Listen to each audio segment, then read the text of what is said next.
يعدكم الله إحدى الطائفتين أنها لكم وتودون أن غير ذات الشوكة تكون لكم ويريد الله أن يحق الحق بكلماته ويقطع دابر الكافرين. صدق الله العلي العظيم وصدق رسوله النبي الكريم. بآواز بلند پڑھے الصلاة والسلام علیک یا رسول اللہ، الصلاة والسلام علیک یا حبیب اللہ، الصلاة والسلام علیک یا نبی اللہ، وعلى آلك وأصحابك يا نور الله، صلى الله تعالى عليه وسلم. جانثاران بدر و احد پر درود، حق گزاران بیعت اللہ کو سلام. دوستان محترم، جنگ بدر کے حوالے سے ہماری گفتگو چل رہی ہے. اللہ کے رسول صلی اللہ تعالی علیہ وآلہ وسلم اپنے صحابہ کے ساتھ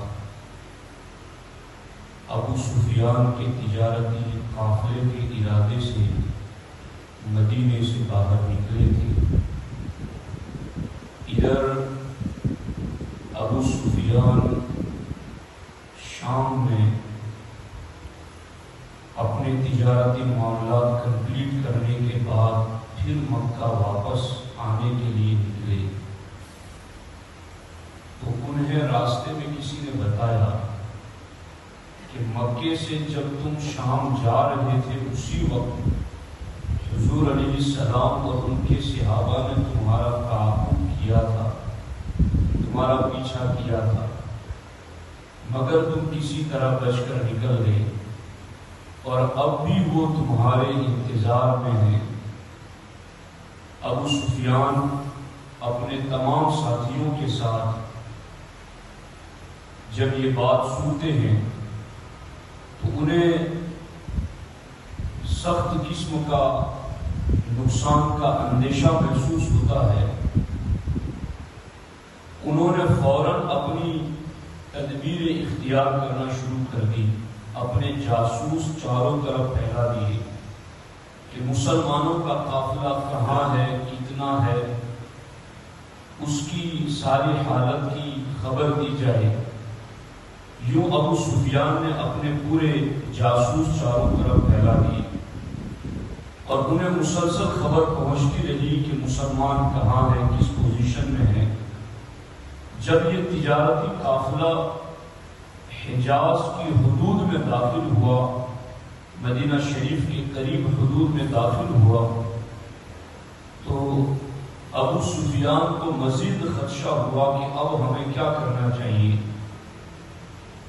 انہوں نے اس وقت دو طریقے اپنائے. ایک طریقہ تو یہ اپنایا کہ قبیلہ بنی غفار کے زمزم غفاری نامی شخص کو 20 مثقال سونا دیا. 20 مثقال سونا، ایک مثقال سونا 4.5 ماشا یعنی 4.5 گرام کا ہوتا ہے. تو یوں 20 مثقال سونا، 90 گرام سونا زمزم غفاری کو اس لیے دیا کہ تو تیز رفتاری کے ساتھ مکہ پہنچ اور مکہ جا کر کے مکہ والوں کو بتا کہ پورے مکے والوں کا پیسہ جس تجارت میں انویسٹ کیا گیا ہے وہ پورا قافلہ خطرے میں. اللطیمہ اللطیمہ، تم جتنا ہو سکے اتنا جلدی مدد کے لیے دوڑو. زمزم غفاری کو ابو سفیان نے یوں مکہ تیز رفتاری کے ساتھ 20 مثقال سونا اجرت دے کر کے روانہ کر دیا اور ادھر انہوں نے بھی راستہ چینج کر دیا. جس راستے سے عام طور پر آتے جاتے تھے وہ راستہ بدل دیا اور سمندر کے کنارے کنارے راستے نکل گئے. تو ابو سفیان کا پورا تجارتی قافلہ مسلمانوں سے بچا کر کے ادھر مکے کی طرف روانہ ہو گیا۔ اب ادھر زمزم غفاری کو انہوں نے بھیج دیا کہ مکے والوں کو جا کر بتائے کہ تمہارا قافلہ خطرے میں ہے۔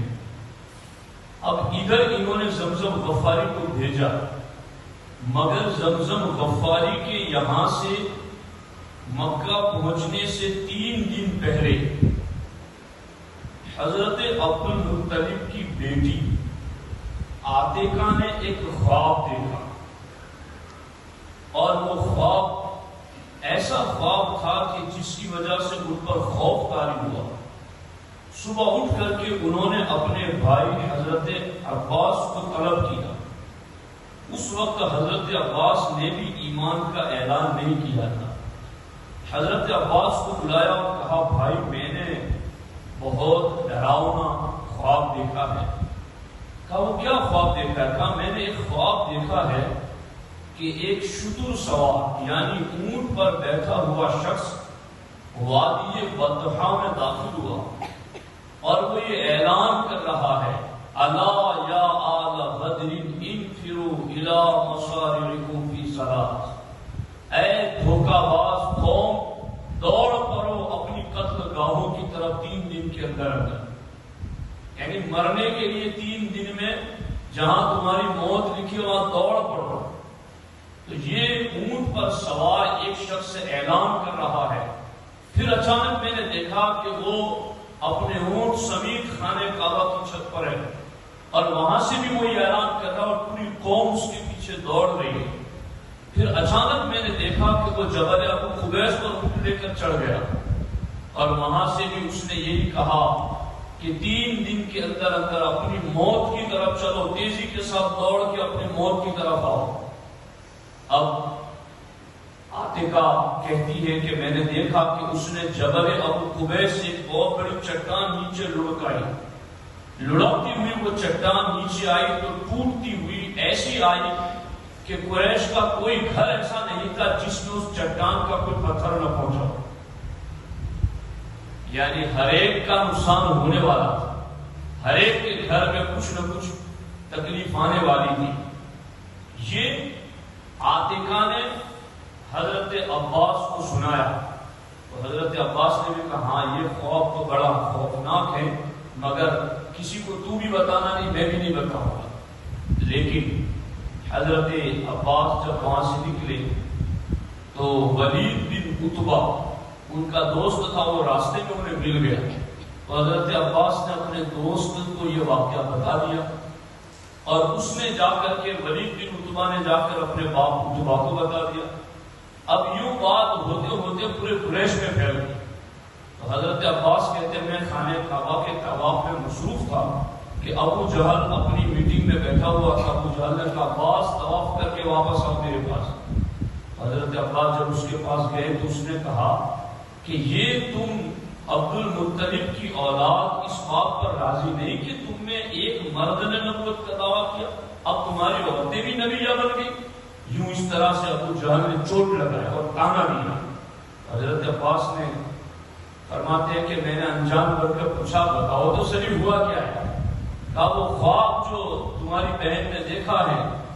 حضرت عباس کہتے ہیں میں یہ سن کر کے گھر گیا تو خاندان کی ساری عورتوں نے مجھے ڈانٹا کہ ایک تو تم نے خواب راز کے طور پر رکھانے بتا دیا اور پھر یہ کہ تمہارے مردوں کو اتنا برا بھلا کہا گیا تب تو تم چپ رہے اور تمہاری عورتوں کو برا بھلا کہا جا رہا ہے پھر بھی تم چپ رہتے ہو۔ حضرت عباس کہتے ہیں میں نے کہا کہ میں ابھی جاتا ہوں، اب مجھے اگر ابو جہل مل گیا اور اس نے اگر مجھے کچھ کہا تو میں اس کا کام تمام کر دوں گا۔ حضرت عباس کہتے ہیں مگر اس دن مجھے ملا نہیں۔ پھر حضرت عباس کہتے ہیں میں 3 دن کے بعد یعنی وہ جو خواب دیکھا تھا اس کے 3 دن کے بعد میں پھر حرم گیا اور اسی نیت سے گیا کہ ابو جہل ملے گا تو اس کا کام تمام کر دوں گا۔ حضرت عباس کہتے ہیں میں گیا تو میں نے ابو جہل کو تو نہیں دیکھا، لیکن تھوڑی دیر ہوئی کہ ابو جہل مجھے بھاگتا ہوا دکھائی دیا تو حضرت عباس کہتے ہیں میں نے سوچا کہ شاید یہ میری وجہ سے خوف میں بھاگ رہا ہے کہ میں اسے مارنا چاہتا ہوں اور اس کو پتہ لگ گیا۔ حضرت عباس کہتے ہیں مگر تھوڑی ہی دیر میں مجھے پتا چلا کہ زمزم غفاری اونٹ پر بیٹھ کر آیا ہے اور اس نے اونٹ کی ناک پر کان کاٹ دی اور کجاوا الٹا کر کے رکھ دیا ہے اور اپنا جو کرتا پہنا وہ پیچھے سے پھاڑ دیا ہے اور پورے مکے والوں کو پکار رہا ہے جلدی کرو تمہارا قافلہ خطرے میں، تمہارے سردار خطرے میں ہے۔ تو ابو جہل اصل میں وہ زمزم غفاری کی آواز سن کے بھاگ رہا اور ساری قوم کو ابو جہل تیار کر رہا۔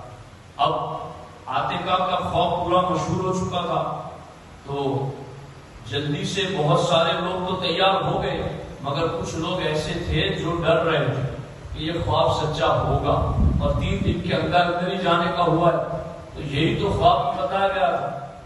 تو ابو جہل نے یہ بھی کہا تھا حضرت عباس کو کہ اگر یہ 3 دن کے اندر کوئی ایسی بات نہیں ہوئی تو میں پورے عرب میں مشہور کر دوں گا کہ سب سے جھوٹا کرانا یہ ماں اللہ رب العالمین۔ تو اب 3 دن کے اندر یہ ہو گیا۔ اب ابو لہب کے پاس گئے، چل تجھے بھی چلنا ہے۔ ابو لہب کو پتا تھا یہ خواب سچا ہونے والا ہے، میں نہیں جاؤں۔ یہ تھے کفار مگر انہیں سرکار کی باتوں پر یقین رہتا تھا کہ یہ جو کہتے تھے نا یہ ہو کے رہے گا۔ حضرت عاتقہ کے خواب کی وجہ سے بھی ابو لہب کے بیٹے کے بارے میں بھی سرکار نے کہا اللہم سلط علیہ کلب من کلاب النار، اس کے بیٹے نے گستاخی کی تو سرکار نے فرمایا اللہ اس پر تیرے کتوں میں سے کتا مسلط کر۔ جب وہ قافلے کے ساتھ جا رہا تھا نا ابو لہب کا بیٹا، تو ابو لہب نے کہا بھائی محمد کی دعا کی وجہ سے صلی اللہ علیہ وسلم مجھے خطرہ لگتا ہے، اس لیے رات کو سو تو تم میرے بیٹے کو سارے قافلے کا سامان اکٹھا کر کے اونچا کر کے اوپر سلانا۔ مگر سرکار نے کہہ دیا تھا، اس کو سلایا گیا اور رات کو جنگل کا شیر آیا، سب کے منہ سونگتا رہا، کسی کو کچھ نہیں کیا کیونکہ کسی کے منہ سے گستاخی کی بدبو نہیں آ رہی تھی۔ پھلانگ کر کے اوپر گیا کہ یہاں تو سردار کا بیٹا سویا ہوا ہے، اس کا منہ سونگا تو گستاخی کی بدبو آ رہی تھی، اس کو پھاڑ کے ختم کر دیا۔ ابو لہب یہ ساری باتیں دیکھ چکا تھا، اس لیے ابو لہب نے کہا میں نہیں چلوں گا، لیکن ابو لہب نے اپنی جگہ عاص نام کے ایک شخص کو جس پر اس کا 4000 کا قرضہ باقی تھا تو کہا کہ میں تجھے 4000 معاف کر دوں گا مگر تو میری جگہ چلا رہا۔ اسی طرح سے امیہ بن ابی خلف جو مکے کا رئیس اعظم سب سے بڑا مالدار کہا جاتا تھا، اس نے بھی جانے سے انکار کر دیا۔ تو ابو جہل نے کیا پینترا بدلا، عقبہ بن ابی معیط کو ایک انگیٹھی میں عود جلا کر کے بھیجا اور امیہ ابن خلف جہاں بیٹھا تھا نا وہاں جا کر کے وہ عود رکھ دی، اور عقبہ ابن ابی معیط چونکہ ایک چھوٹی عقل والا بندہ تھا، اگر کوئی جیسا کہہ دیتا تھا کر لیتا تھا، تو جا کر کے امیہ بن ابی خلف کے سامنے رکھ کر کے کہا کہ محترمہ آپ کا کام نہیں ہے جنگوں میں مردوں کی طرح لڑنا، تم یہاں انگیٹھی سیکھو۔ یہ تانا دیا کہ تم مرد نہیں ہو، تم تو خوب اس کو گالیاں دی امیہ بن خلف نے۔ اور پھر اس کے بعد ابو جہل آیا، ابو جہل نے اس کو سمجھا تو سردار ہے، تو نہیں جائے گا تو اور بھی نہیں جائیں گے، چل تو اگر نہیں آنا چاہتا تو 3 دن کے لیے چل پھر واپس چلے آنا، کوئی بہانہ بنا۔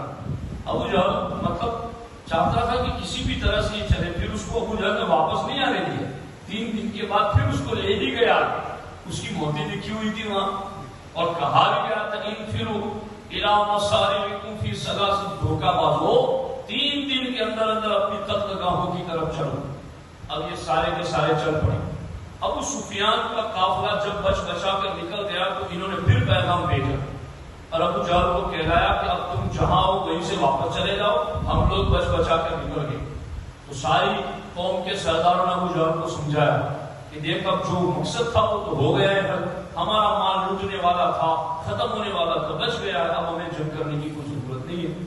ابو جہل نے کہا تو بزدل ہو، اب ہم نکل گئے ہیں تو واپس تھوڑی پلٹیں گے، ہم چلو لڑیں گے نہیں تو کم از کم 3 دن بدر میں جا کر ٹھہریں گے، اونٹ ذبح کریں گے، گوشت کھائیں گے، شراب پیئیں گے، گانے والی رنڈیاں ساتھ میں ہیں، ہم وہاں اپنا روب جمع کرائیں گے تاکہ کم از کم مسلمان ہماری بھنک کو محسوس کر لیں کہ یہ کتنی تعداد میں آئے، کیا ہے۔ اس کو تھا غرور اپنی طاقت کا، چل پڑے۔ اب وہاں سرکار دو عالم صلی اللہ علیہ وسلم مرکز زبیہ کے مقام پر پہنچے تو سرکار نے ایک آدمی کو پوچھا جو جا رہا تھا، اس کو صحابہ نے پوچھا کہ کیا حالات ہیں مکے کی، تو اس نے بتانے سے انکار کیا کہ نہیں مجھے نہیں پتا کیا حالات ہے.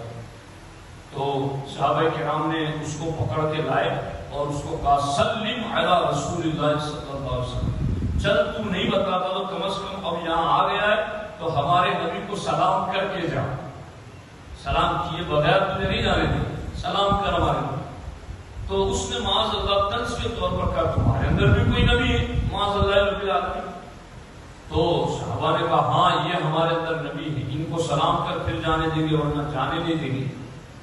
اب یہ سنی مسجدوں میں کبھی کبھی کچھ لوگ ایسے آ جاتے ہیں کہ جنہیں سلام گوارا ہے، تو میں کہتا ہوں ایسے لوگوں کو جب آ جائیں تو پھر پکڑ کے رکھو کہ سلام پڑھے بغیر جانے نہیں دیں گے تمہیں. جی سلام کر نبی کو، تجھے جانے نہیں دیں گے. اب اس نے جب یہ کہا کہ چلو میں سلام کروں گا مگر ایک بات بتاؤ کہ تمہارے نبی یہ بتا دے کہ میری اونٹنی کے پیٹ میں کس کا نطفہ ہے تو میں سلام کروں گا.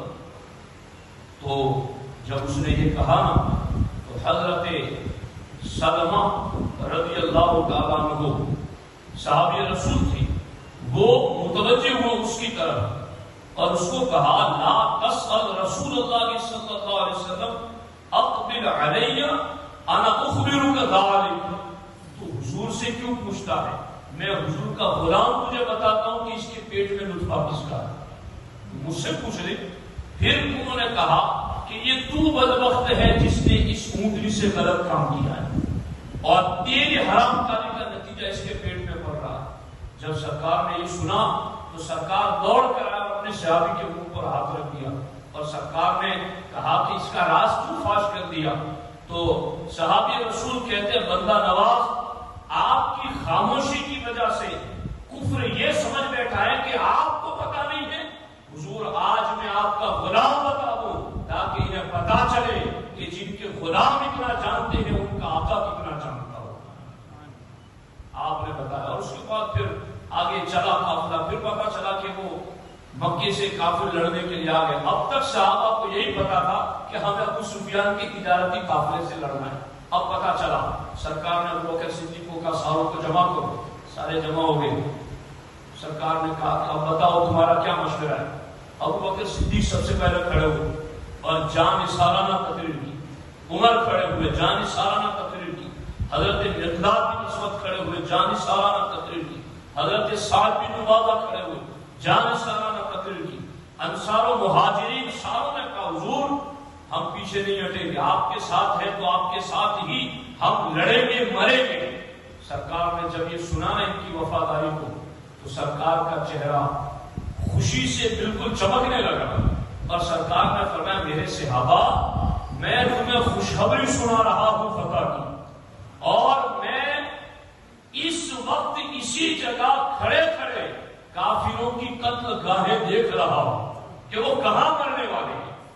ادھر کہا گیا تھا 3 دن میں چلو اپنی قتل گاہوں کی طرف، ادھر سرکار نے فرمایا میں یہاں بیٹھے بیٹھے دیکھ رہا ہوں بدر کی کس جگہ پر کون سا کافر مرے گا. پھر وہاں گئے تو کافر پہلے ہی پہنچ گئے تھے تو کافروں نے اچھی جگہ جو اوپر والی تھی نا ڈھلان والی وہاں جا کر کے براجمان ہو گئے، قبضہ کر لیا. اور مسلمان نچلی جگہ میں ان انتم بالعدوۃ الدنیا وهم بالعدوۃ القصوى. تو مسلمان جس جگہ پر تھے نا وہ تھوڑی ریتیلی جگہ تھی جہاں چلنے میں بھی پاؤں پھسل جاتے تھے. چونکہ ریت میں اب دوڑ کے حملہ کرنا پاؤں پھسل جائے ریت میں تو بندہ خود ہی گر جائے تو لڑ کیسے سکے گا. کافر بہت خوش تھے کہ ہم بالکل ایسی جگہ پر ہے جو مضبوط جہاں پاؤں ٹکتے ہیں اور یہاں ان کے پاؤں نہیں ٹکیں گی. مگر اللہ کا کرنا کیا، اللہ نے بارش نازل فرمائی. بارش ایسی اتری اب کافر پہلے سے جا کر کنووں پر بھی قبضہ کر چکے تھے. بارش ہوئی صحابہ نے پانی بھی بھر لیا. اب وہ جس اونچی جگہ پر تھے نا وہ مٹی پھسلنا شروع ہو گئی کہ وہاں کوئی چلتا تو پھسلتا اور یہاں صحابہ جس ریت والی جگہ پر تھے وہ پانی کے گرنے کی وجہ سے جم کر مضبوط ہو گئی. اور جس دن جنگ لڑنی تھی نا صبح اللہ اکبر اس رات صحابہ کرام میں حضور علیہ السلام بیدار تھے اور ایک دو صحابہ اذ یغشیکم النعاس امانۃ اللہ فرماتا میں نے ساری رات صحابہ کو بدر میں سلائے رکھا، سو گئے سب۔ اب ایک کمرے میں اگر کسی کو یہ کہا جائے کہ مولانا صاحب یا فلاں حاجی صاحب ہمارے اس کمرے میں آپ کو آرام کے لیے رکھا گیا ہے، مگر یہ جو سوراخ ہے نا اس سے کبھی کبھی سانپ آ جاتا ہے، تو پوری رات نیند نہیں آئے گی اگر اس کو صرف سانپ کی خبر دے دی جائے کہ سانپ آ۔ اب سامنے تلواریں 1000 ہے، سارا لاؤ لشکر ہے، مگر اللہ تعالیٰ فرماتا ہے یہ تھکے ہوئے تھے، 12ویں روزے کے نکلے ہیں، 18ویں روزے کو یہاں پہنچے، دھوپ ہے، روزے ہیں، اب ان کو سلایا نہ گیا تو لڑیں گے کیسے صبح؟ اللہ تعالیٰ نے ان کو رات میں نیند طاری کر دی، یہ صبح اٹھے تو بالکل فریش ہو کر اٹھے، تر و تازہ۔ پھر جنگ ہوئی، الحمدللہ رب العالمین، اللہ نے پہلے 1000 پھر 3000 پھر 5000 فرشتوں کو نازل فرمایا، اور صحابہ کرام بے جگری سے لڑے، اور بدر کی جنگ میں یوں سمجھو کہ جنہیں سب سے بڑا ہیرو کہا جائے اس ذات کا نام حضرت مولا علی رضی اللہ تعالیٰ کہ ایک طرف سارے صحابہ نے مل کر جگروں کو مارا، ذوالفقار حیدری نے تنہا اتنوں کو واصل جہنم کر دیا۔ لا فتح الا علی لا سیف الا ذوالفقار، علی جیسا کوئی جوان نہیں اور ذوالفقار جیسی کوئی تلوار نہیں۔ یوں جنگ کا معاملہ، اور جو سرکار جنگ شروع ہونے والی تھی تو ایک صحابی نے مشورہ دیا کہ حضور ہم آپ کے لیے ایک چھپر بنائیں۔ آج بھی وہاں مسجد عریش بنی ہوئی ہے، اور الحمدللہ میں نے وہاں نماز پڑھی بلکہ پڑھائی، امامت کی، اور اس مسجد میں مجھے شرف ملا، یہ مسجد عریش، وہاں سرکار کا بدر کے جنگ میں چھپر لگایا گیا تھا۔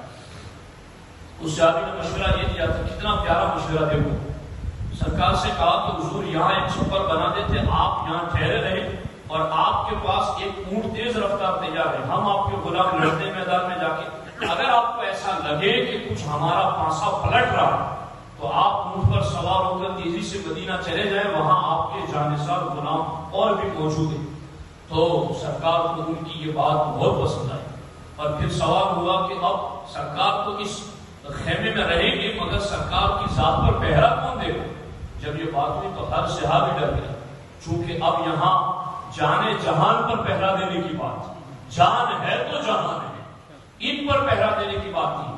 حضرت مولا علی رضی اللہ تعالیٰ عنہ کے اس وقت ہر ایک خاموش تھا کہ یہ رشک کو کون لے، کافر سے لڑ کے خود جان دے دینا آسان تھا، مگر جانے کائنات پر پہرا دینا کہ کہیں ان کو کوئی تکلیف نہ پہنچے، یہ بہت مشکل کام تھا۔ حضرت مولا علی کہتے ہیں ساحل اپنی سیف علی راس رسول اللہ صلی اللہ علیہ وسلم، اس وقت تلوار کھینچ کر سب سے آگے جو ذات آگے وہ ابو بکر صدیق کی ذات تھی، اور حضرت مولا علی فرماتے اپنے دور خلافت میں مولا علی نے کہا کہ میرے ساتھیوں مجھے بتاؤ کہ سب سے بڑا بہادر کون ہے؟ تو ساری قوم نے بتایا کہ علی آپ ہی سب سے بڑا بہادر ہے۔ مولا علی نے فرمایا نہیں، سب سے بڑا بہادر اس امت میں اگر کوئی ہے تو وہ ابو بکر صدیق۔ اور حضرت یہ بس آخری بات سن لو، حضرت مولا علی نے اس پر دلیل دیتے ہوئے جواب دیا، وقال رجل مؤمن من آل فرعون اتقتلون رجلا ان يقول ربي الله۔ سرکار نے پہلی مرتبہ جب اعلان یا دعوت دی تھی تو سرکار پر ٹوٹ پڑے تھے لوگ، اس وقت ابو بکر صدیق آئے تھے اور آ کر کہا تھا اتقتلون رجلا ان يقول ربي الله، لوگو تم اس مرد کو اس لیے مار دینا چاہتے ہو کہ یہ کہتا ہے کہ میرا رب اللہ ہے؟ حالانکہ یہ قول سب سے پہلے فرعون کی قوم میں سے ایک بندے نے کہا تھا حضرت موسیٰ کے بچاؤ کہ تم موسیٰ کو اس لیے مار دینا چاہتے ہو کہ وہ اللہ کا پیغام دیتے۔ تو صدیق اکبر نے یہ جملہ کہا تھا، حضرت صدیق اکبر نے کہا لوگو تم مجھے بتاؤ کہ وہ قوم فرعون کا مومن بہتر تھا یا صدیق بہتر ہے؟ لوگ خاموش رہے، تو صدیق حضرت مولا علی نے فرمایا سنو، آل فرعون کا وہ شخص جس نے اپنا ایمان چھپایا تھا مگر موسیٰ پر پہرا دینے کے لیے کہا تھا اتقتلون رجلا ان یقول ربی اللہ، میں علی کہتا ہوں آل فرعون کے ایسے مرد سے پوری زمین بھر جائے تو تنہا صدیق کی زندگی کی ایک سانس ان تمام سے بہتر اور افضل ہے۔ یہ ہے سیدنا صدیق۔ تو یوں جنگ بدر ایک تفصیل طلب ہے، اللہ کریم کی بارگاہ میں دعا ہے اللہ تعالیٰ اصحاب بدر کے فیضان سے ہم سب کو مرحمت فرمائے۔ إن الله وملائكته يصلون على النبي يا أيها الذين آمنوا صلوا عليه وسلموا تسليما اللهم صل على سيدنا ومولانا محمد وآله وصحبه وبارك وسلم وأفوض أمري إلى الله إن الله رسول بالعباد وصلى الله تعالى على خير خلقه وعلى آله وصحبه أجمعين برحمتك يا رب